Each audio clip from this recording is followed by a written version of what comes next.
Number one, in the last 30 years, it's had the highest average annual return of any other real estate asset class. Multifamily and residential has returned about 13% annual average return over the last 30 years. The S&P has returned about 8%.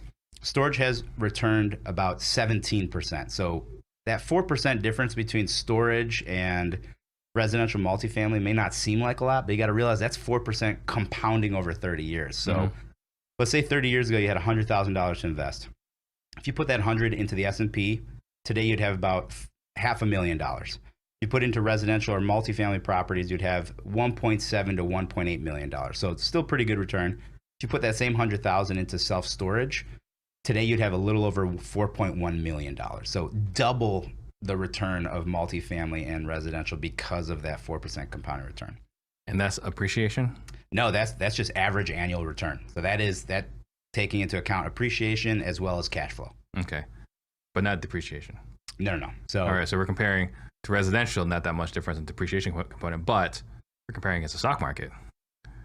There's another bonus as well. Yeah, and on the depreciation side, we get an even larger bonus on top of residential and multifamily because of cost segregation studies. So the way that self-storage facilities are built, you can cost segregate a lot of that 39.5-year depreciation schedule down to 5, 7, and 15 years. Got it. And then what you can do on top of that is you can take bonus depreciation on anything less than 20-year schedule. So there's deals that I bought for $800,000, and in the first year I got $160,000 back in depreciation.